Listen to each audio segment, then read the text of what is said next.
Welcome back to the channel, everybody. Something really weird is happening. About 3 weeks ago, I started sharing with you guys a new cat that was appearing at the Honey Milk Ranch. Here's some footage of the cat here.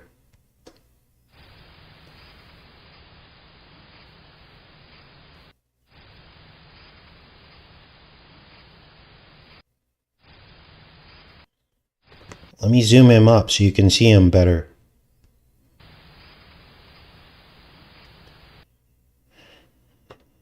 And the orange cat that had been appearing on the blink had completely disappeared. That was about, I want to say 4 months ago.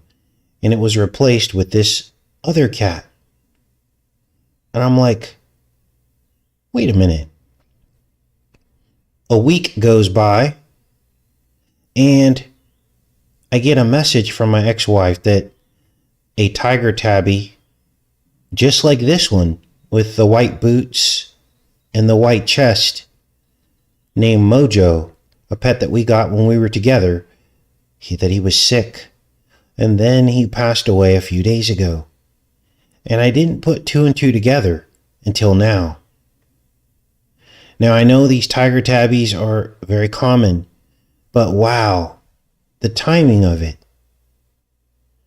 Now, I'll repeat, I had not seen Mojo in 10 years. He's 4 hours away from me in Kansas, and that's where he died. Now, I don't believe in ghosts or spirits of the dead animals or humans walking around, so I don't think this is a case of Mojo rising,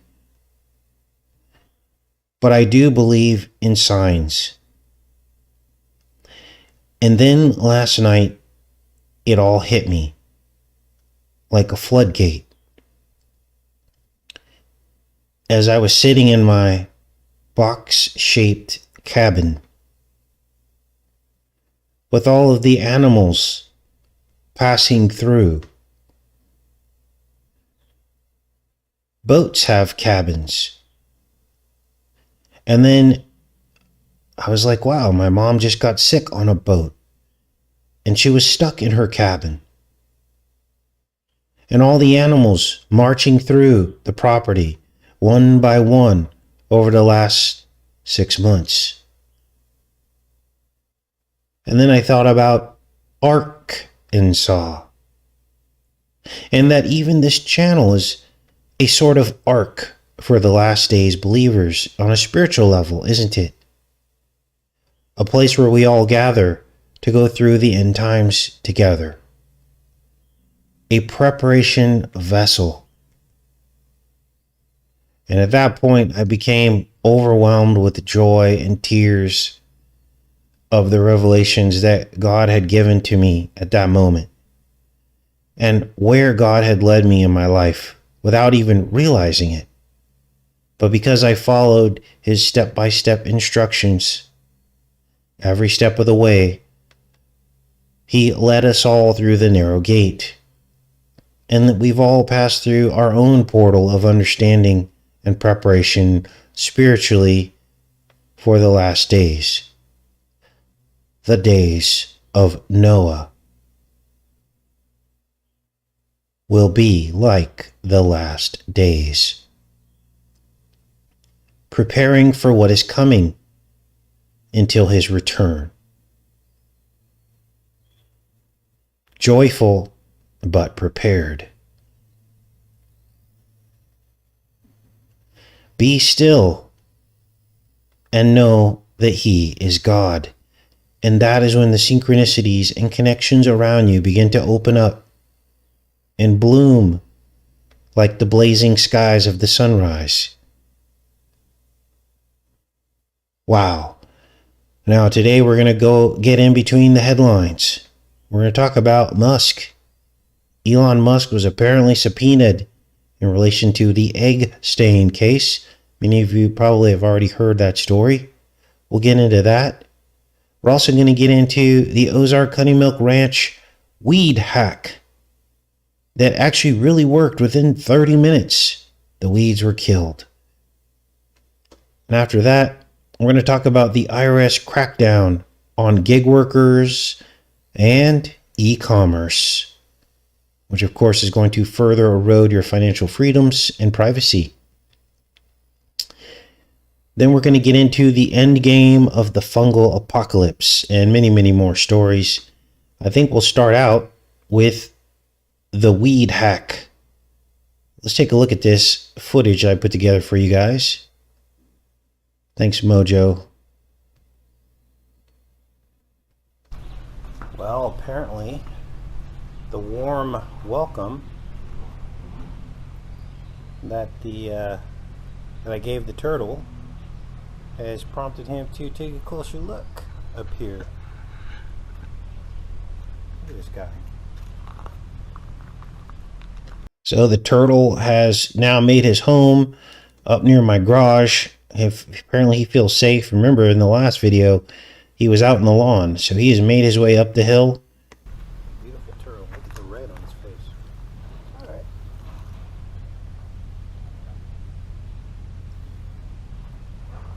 I wonder what he's doing up here.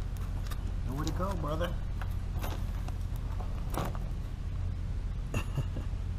Where he thinks he's going. You're not gonna escape that way. How about you come out here and say hello? How about that?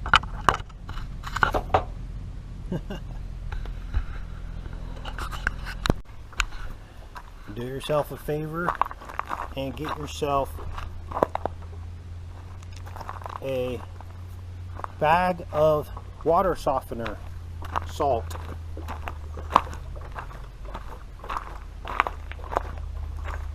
Like this. Those are probably $10 or $15 online delivered. What kind of bag is that? That's diamond crystal, just regular water softener salt for water softeners. Now, why is Casey asking you to get water softener crystals for your property? So you can pick those bags of water softener up at any hardware store for the people that use water softeners, and you know that those bags of salt are very, very cheap for now anyway.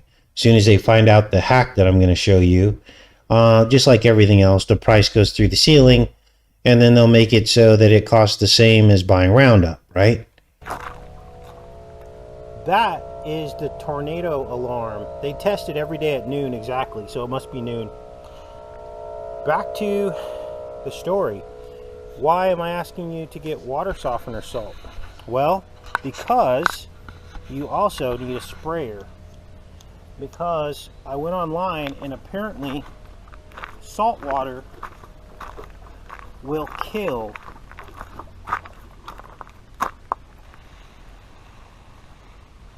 grass without having to use Roundup. Now, I didn't believe this when I saw it. I actually saw it on a video that someone put out, and they actually sprayed their yard. It was like a bunch of like grass, and this grass was pretty much all over like a driveway, kind of like this one. And I was somewhat skeptical. I'm like, there's no way that a simple saltwater mixture can kill a plant. But it's actually true, and it has to do with pH. I just sprayed these, and look, they're already dying. Look how fast that is, you guys. So this is after 30 minutes of the application, and you can see they're literally already bent over and dying. I could not believe this. Now, I had started to spray, and then a neighbor came by. We talked for about 30 minutes. I'll tell you the story on him in this video here of his interaction with Department of Fish and Game. I'll tell you the story in this video here, but let's keep watching. This was 10 minutes ago I sprayed this, and I was chatting it up with the neighbor, talking about hunting for next season.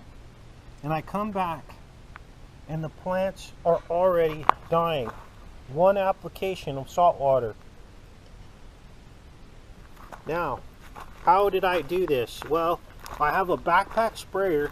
I put 1/3 crystals and the rest of the way, water. So basically, I have I think it's a 4-gallon backpack sprayer, which is really heavy. It's like almost 40 pounds of water. You fill it 1/3 of the way with those salt crystals, and then you fill the rest with water. But as you're filling it, you're stirring it to make sure that it's starting to dissolve. So 1/3 pure salt. I just dumped it right in the bottom, and when I dumped it in the bottom, I just started filling it with water. And once I started filling it with water, I just put my hand in there and swished it around, and just kept dissolving it. Add a little bit more water, kept swishing around. Now I recommend using a stir stick because I had some small cuts on my hand and it started to sting really bad. So you definitely want to use like a stir stick. But I'm carrying the backpack sprayer. Can't show you right now because it's on my back. But I'll show you how profound this works. Now, do not get this salt water in places where you do not want to kill the weeds. Because if you do, you'll end up with a big problem because you'll start killing everything. I gotta use my pump here. You only want to kill or spray this stuff where the weeds are. Because if you start spraying it where you're not supposed to, or upstream of somewhere where you're not supposed to, you're going to have that salt water basically kill everything in its downstream path. So, look at how profound this is. Now I decided to get on this now. I could have waited, but I didn't. I'm so happy that there's a solution because I felt wrong about putting Roundup because obviously it's poison. Roundup is no good. And essentially at $10 or $15 a bag for the salt, I only use literally about maybe a quarter of the bag of salt, if that. So I have enough for several more applications. And so let's take a look at this. I'm just going to spray these ones real quick, and then I'll show you guys what this did to the other stuff. I could not believe it. It already killed it within seconds. Now I'll do a follow-up video just in case it doesn't continue to kill the plant. Now my guess is you probably want to do something like this like days before. You don't want to do this before it rains. You want to like do it when you know there's going to be 4 or 5 days of sun, just to make sure that it, you know, doesn't get washed away. I think it should though.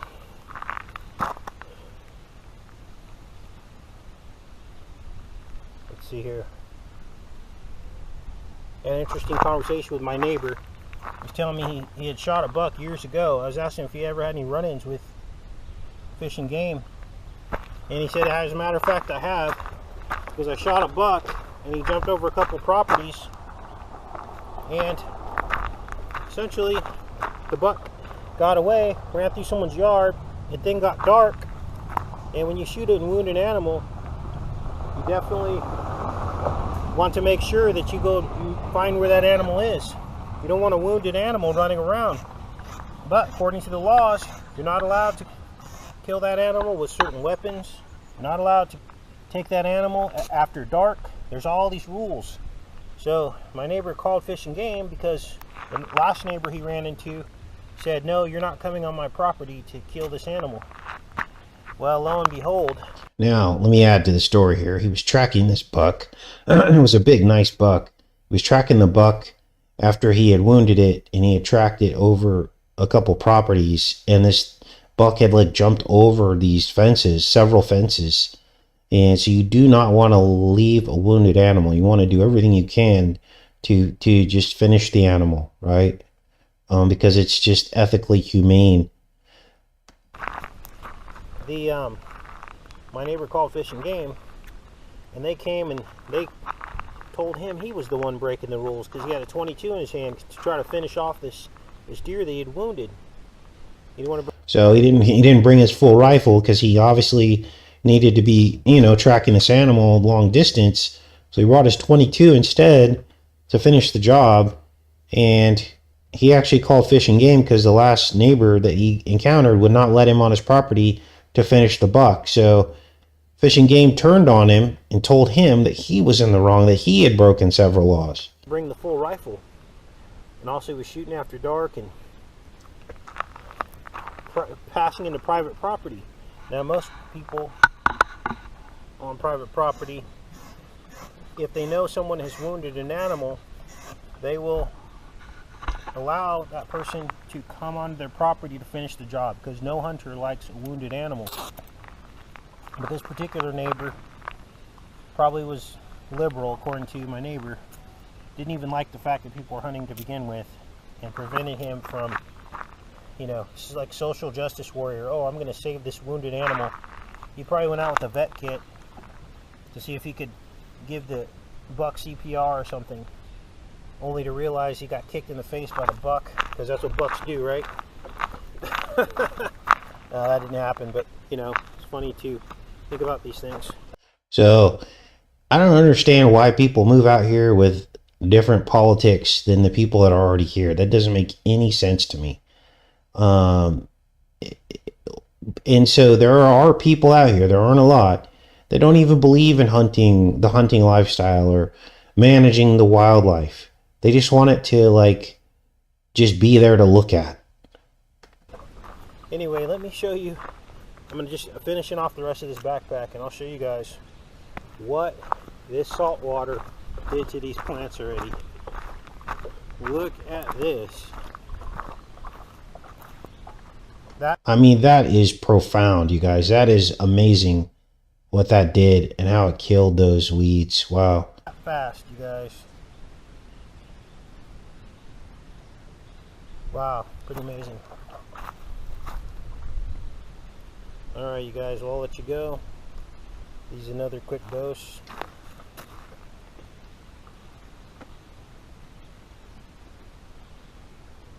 Saltwater Roundup. We'll have to give it a name. Now, other people have discovered this. I'm not the first one. But, that is the story. Look at that. Now, there's a guy on YouTube. I don't have his channel name, but if you look up saltwater to kill weeds, it should come right up. And he should probably get the credit for this, because that's where I got the idea.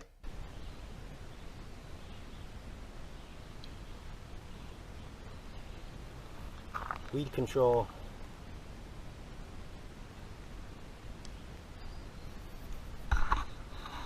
Anyway, let's get back into these headlines. I'm going to check in with you guys, and we'll get into some of these other topics for today. Welcome, everybody. Good morning.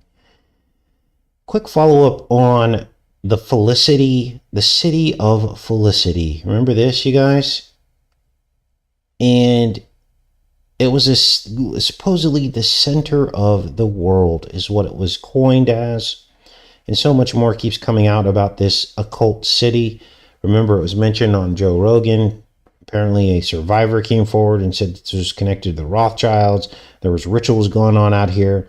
Again, can't confirm those stories, but this caused us to look at this place on the border of California and Arizona.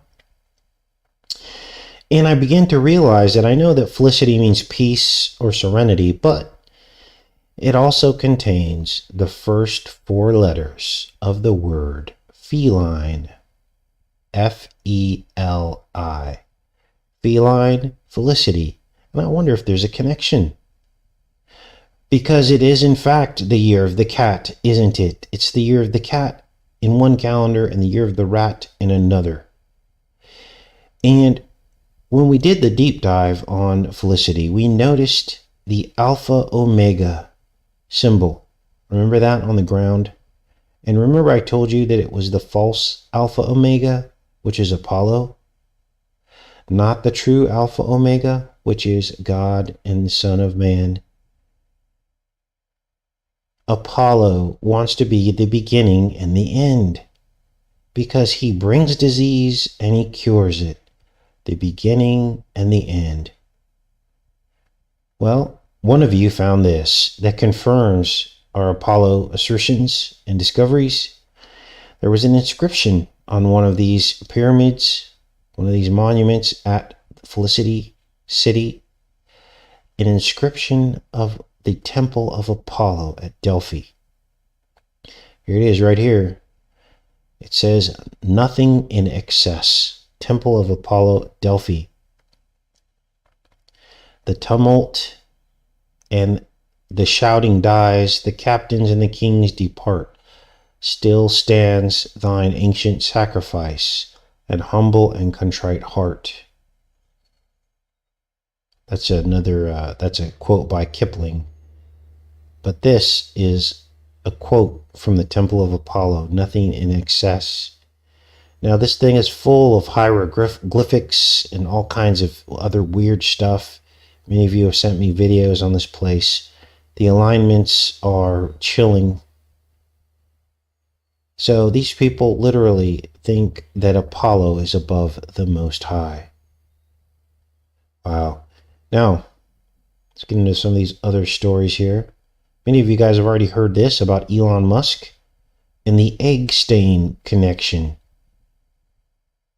Now, I already knew all these billionaires hung out together and shared each other's sins, because the Billionaire Club is a very small club, isn't it? And of course, they all know each other and hang out. Let's read this. U.S. Virgin Islands issued subpoena to Elon Musk in the egg stain lawsuit. Let's see what the connection is here. Seeking documents for that government's lawsuit. So this is the U.S. Virgin Islands. Issued a subpoena to Tesla CEO Elon Musk seeking documents for that government's lawsuit against J.P. Morgan Chase over the trafficking by the bank's late longtime customer, egg stain. The filing said the Virgin Islands has tried to unsuccessfully serve Musk with the subpoena, which was issued on April 28th, because of suspicion that egg stain may have referred or attempted to refer Musk as a client to J.P. Morgan. So the two are connected, as are all these billionaires. And so it'll be interesting to see what this is about. But, you know, I don't trust any of these people. Now, for those of you that are into the NBA, I know a lot of you don't watch that anymore. I pick up some games sometimes on Facebook Watch. If I'm on there, I'll watch like clips and things like that. I can't really sit through a whole game. But maybe you guys have heard this story. This is Ja Morant. He's one of the up-and-coming stars in the NBA, the Nephilim Basketball Association. And his skills have not been seen since Michael Jordan.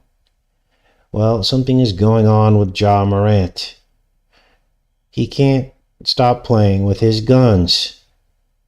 And the first time he brandished a gun on social media, he was slapped with fines and game suspensions by the NBA. And then he did it again after apologizing.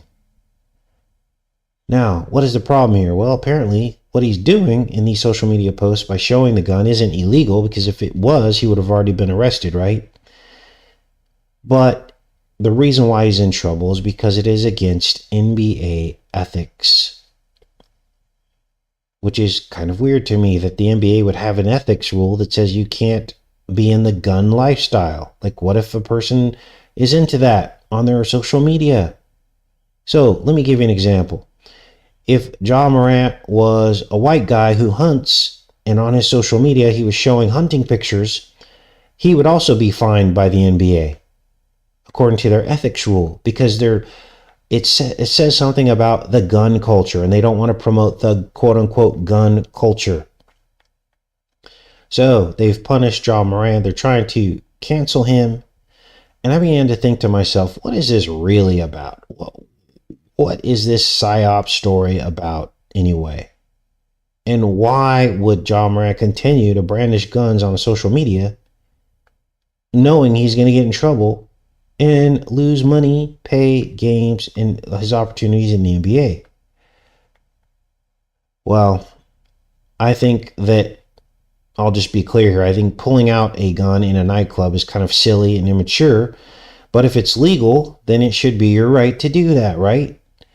And whatever these ethics rules are in the NBA should never be in conflict with constitutional or moral law. I feel like this whole story is about gun rights gaslighting. They like to mix up the characters in their psyops. So in this case, it's thug life is what they're trying to pin on Ja Morant. Okay? It could have just as easily been a white guy, a white NBA player who's into hunting and fishing. That could have been the play. But this just stirs the pot, doesn't it? This is what they're doing. They're stirring the pot. Gun rights gaslighting. Basically, the message here is that if you want to be part of the NBA, you have to give up your gun rights. In other words, they are canceling the gun culture image in the NBA, making it uncool to own one. Now, I wouldn't be surprised if Ja Morant was in on this himself. They'll use these people. They'll tell them, you do this, you do that. Don't worry, it's part of your contract or whatever. You're actually a symbol, and we're going to use you for this or that. And a lot of these people go along with it. Because when you read the story, it appears as though Ja Morant is acting like a 9-year-old in his actions. It doesn't make any sense. It's like he's under some kind of mind control. Let's read this story so you guys can get the gist of this. You can wonder what in the world Ja Morant was thinking, but it's clear he wasn't.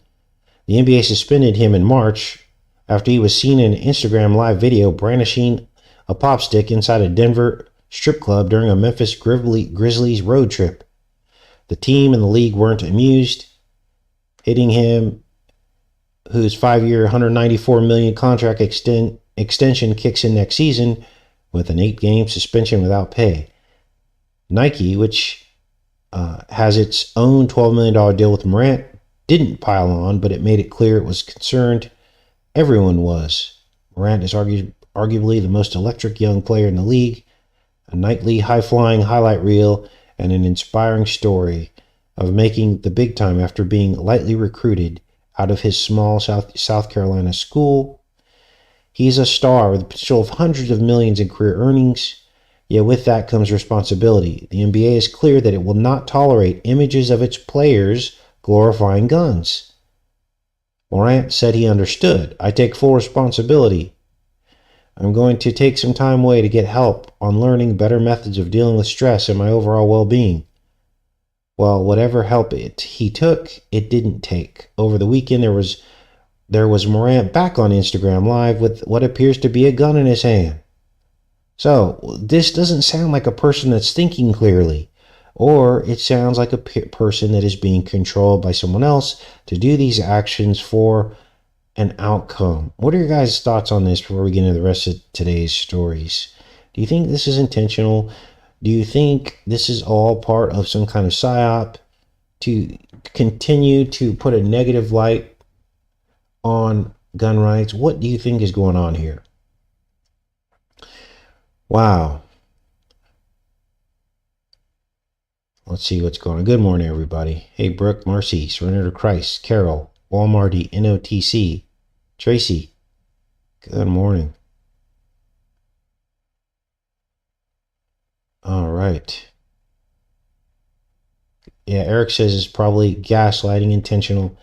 Like, why would he do that? It doesn't make any sense, especially a social media post. I could see if someone accidentally saw him and got him on camera and he didn't think anyone was watching, he thought he could get away with it. I could see that happening. But for him to actually upload that picture knowing it was going to cost him hundreds of millions of dollars, that doesn't make any sense to me at all. So it has to be some kind of psychological operation. Some people think he's brainwashed. Psyop. Hello, Bassy Sitch, Sister, Tony, Zachary, Cat, Axe, 238. All right, let's keep going with these stories here. Now, this is concerning. Because Most Americans, according to this article, and I didn't know this, but about half of Americans have sold something online within the last year, according to statistics. So think about this. This includes Facebook Marketplace, eBay, Amazon, or some kind of PayPal or Cashapp transaction. We've all done it, sold something. Heck, I just sold some stuff on Marketplace. I sold a screen that I had purchased a couple of years ago that didn't fit my sliding glass doors. I sold that. Some electrical parts that were left over. Everybody does this. And rather than reward small businesses or businesses in which people empower themselves through, minor commerce transactions, just so they can get by or make a little extra money, rather than reward us for that, the IRS wants to crack down and collect every bit of tax revenue that they can. Even from people making just a few $100s a year, a few $1,000s a year.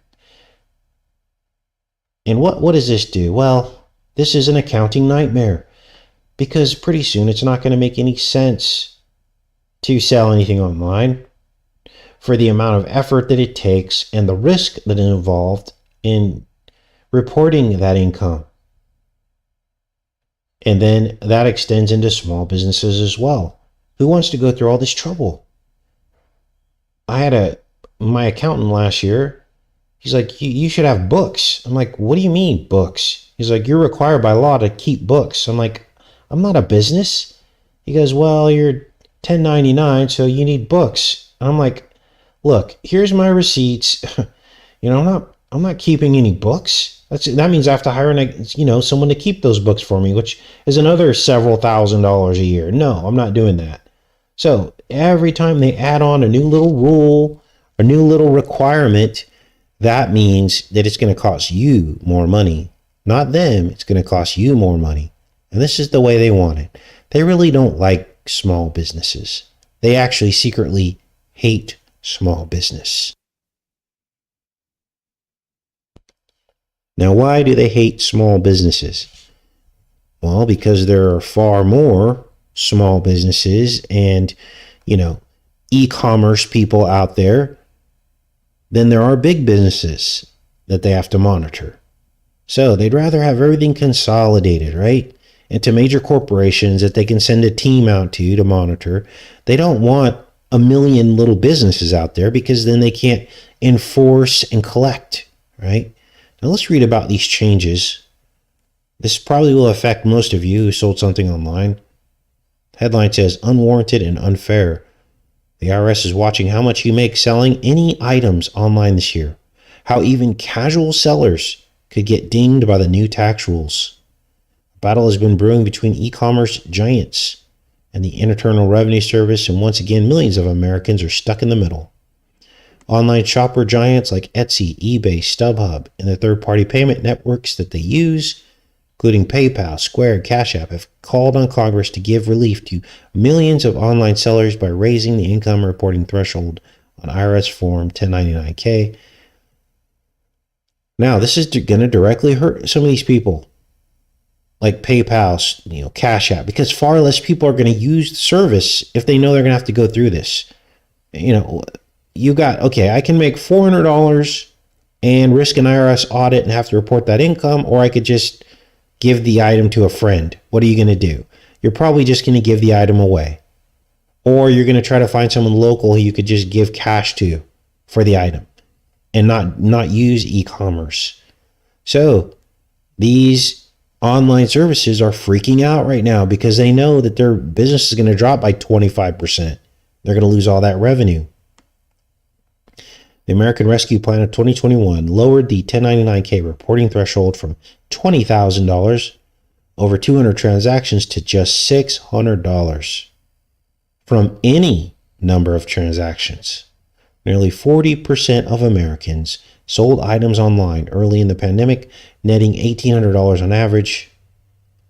See how they have to have their hands in everything. Every time a new method comes out for someone to make some money, here comes IRS to stamp their foot on it. Now, what does that do to the economy? This isn't promoting small business. And many of you will agree. I mean, many of you will remember the early days of like Uber and stuff like that. Remember the early days of Uber where you can make a really good living driving? And then all of a sudden they were like, oh no, we can't have that. And all these rules came down. And now you're lucky to make, barely make your money back after costs, because you got to put fuel in the car. You got to pay your car payment. You got to do all those things when you do Uber, when you're an Uber driver. And now it's not nearly as lucrative as it used to be. I had a friend, and I don't know if I've told you guys this story. He was a guy I used to go to church with. And he did Uber. I don't know if he did Uber or one of the other ride sharing things. And in the early days, he was making six figures driving people around. Now, he worked his butt off. He drove 12 hours a day. And I don't know what his costs were, his operating costs, but he made a lot of money. And I'm sure like half of that he had to pay back in expenses or whatever. But it used to be a lucrative thing. And then I started hearing him talk about some of the rules that were coming down. And a lot of this happened under Trump. It just locked everything down. I remember they had a lot of rules during the pandemic as well, remember? So this is the pattern. Anytime something new comes out that people are able to actually carve a living out for themselves and do okay, here comes the IRS and they stamp the boot on the back of our necks. And this is a pattern. It's been going on for a very long time. Now, what else is going on? Well, the EPA is stamping its boot in the back of the neck of gas and oil companies. This will be one of the last nails in the coffin towards the extinction of fossil fuels. One by one, the refineries will begin to shut down, just like in I, Pet, Goat 2. You all remember the scene in I, Pet, Goat 2 with the lone oil rig out in the middle of the snowy, frozen landscape. Even as the planet is actually cooling and cold, people still believe the global warming lie to eliminate fossil fuels. And I think we finally decoded and understand that scene in iPad Go 2 because it seems to make sense as they're going after the oil rigs, the lone oil rig. So what is going on here? Well, as these refineries shut down, the cost of propane, gas will go higher and higher for the consumer until people one by one give in and switch over to the electric kingdom. The writing is on the wall, you guys. The writing is on the wall. Now, I'll probably be one of the last holdouts. I have propane, but I know how to conserve the propane. I don't let the water run. When I cook, I'm very leery of it, very cognizant of how much I'm using, and I conserve. So no matter what they do, until they eliminate it completely, I'll be able to stay on propane. But let's read what's going on here. This is crazy. The sleeping giant of the U.S. Environmental Protection Agency has stirred. See how ominous this is? In the past month, an avalanche of anti-pollution rules targeting everything from toxic drinking water to planet-heating gases in the atmosphere have been issued by the agency. On Thursday, the EPA's month of frenzied activity was crowned by the toughest ever limits upon carbon pollution from America's power sector, with large existing coal and gas plants told that they must slash their emissions by 90% or face being shut down. The measure will wipe out more than 600 metric tons of carbon emissions over the next 2 decades, about double what the entire UK emits each year. In April, new emission standards for cars and trucks will eliminate an expected 9 billion tons of CO2 by the midpoint of the century, while separate rules issued late last year aim to slash hydrofluorocarbons, planet heating gases used widely in refrigeration and air conditioning. Oh boy. So, this is crazy. Like literally, we're going to have like lame air conditioners. And everyone's going to be stuck in where it's cooler. This is an attack on the South, you guys. Make no mistake. You can't live in the South without air conditioning, pretty much. I mean, I know people did for hundreds of years. I get that. I don't know how they did it without air conditioning. But wow. So, here comes the EPA coming after big gas and oil. The beginning of the end. Now, I want to end today's show by answering this question posed by Eric in the comments section. Thanks, Eric, for the question. He asks what the end goal is of the fungal apocalypse. We've been talking a lot about fungus in the news, right? Even before the TV series The Last of Us came out, the Netflix series, we were talking about this, telling you what was going to happen, and then and now it is happening. And I answered Eric's question, and I said, as far as I can tell, this is all headed towards some sort of integration, some sort of interface with the fungus, the parasite, the mold. Basically, the mold will be the interface, the connection, the plug into our brains that connects us to their matrix.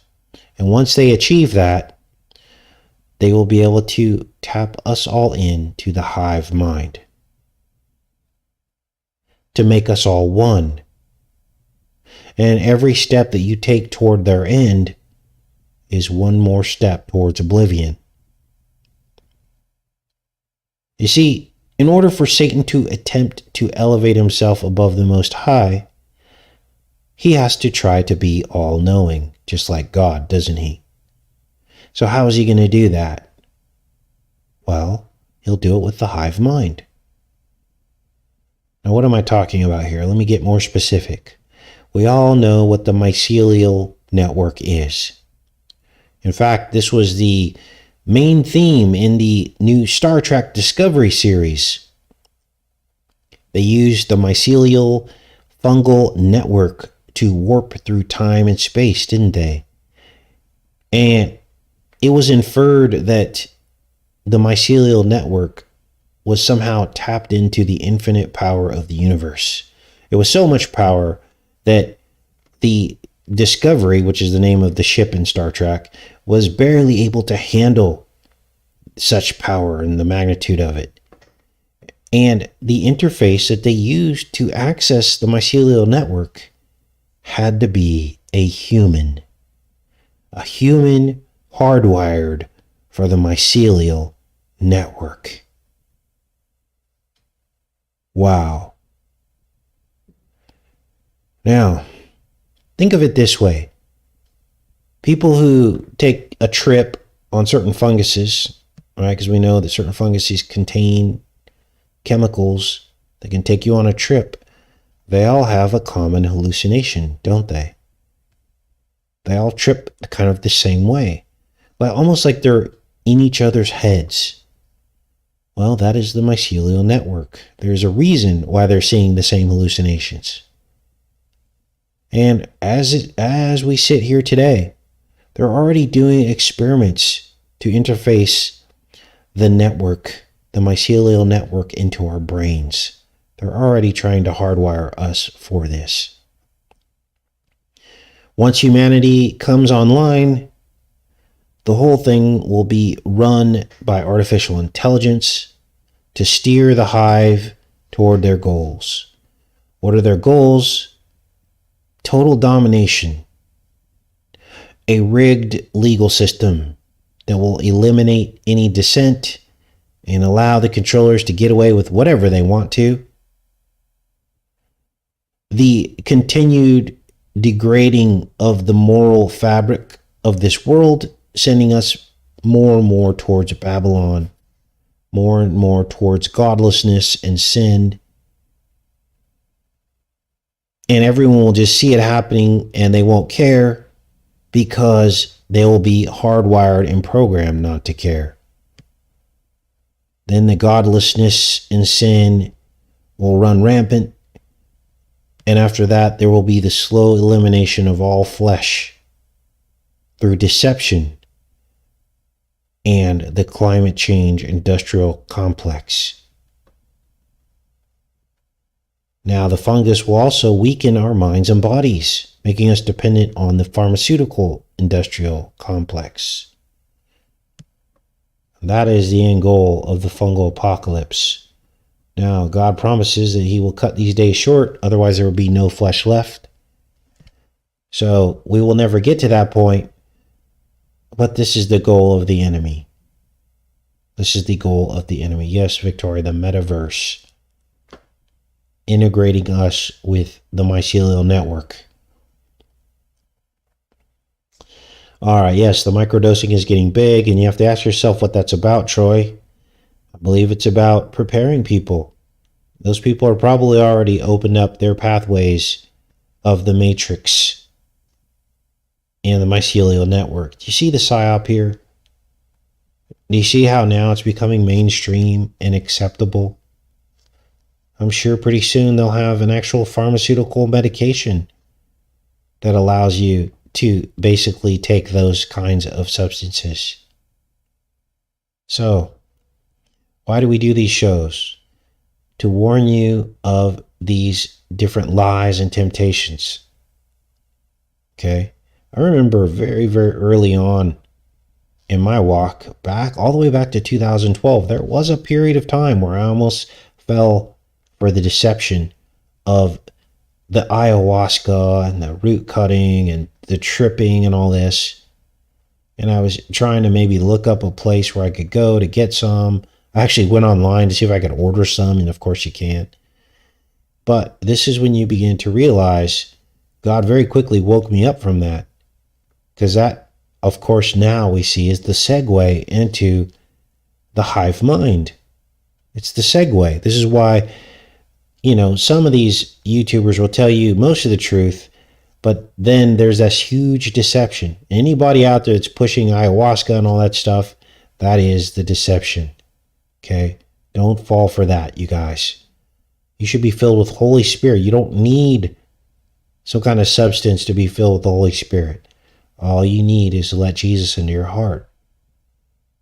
He'll do the rest. I mean, if anyone's an example of that, and I don't ever like to elevate myself to anything more than what I was going, because all of us are the same. But if anything, if you could even look at my example in my life, I don't take any drugs. I don't read tarot cards. I don't do anything outside of what the Bible is, other than looking at the matrix and decoding it. And I hope that people can see what God has revealed to us by being on the narrow path. I would hope that people wouldn't think that they would have to take something like that to be gifted with spiritual knowledge and to help other people. I would hope that I'm providing some kind of example to help you stay away from those avenues. Okay? So, just putting that out there. I love each and every one of you. We'll be back tomorrow with my full hillbilly experience. I finally got the boots that everyone's been telling me to get. And thanks to you, I think a couple of you sent in $10 or $20 or something to help me buy these boots. The boots were $130, so I just got them. I was like, I'm going to do this. I need to. I can't be walking around flip-flops. It's only a matter of time. I got a couple chiggers that got me. It wasn't bad, but I was like, okay, putting the boots on. So I ordered some online. So I'll show you guys the boots. And we'll show you how more of the weeds are dying.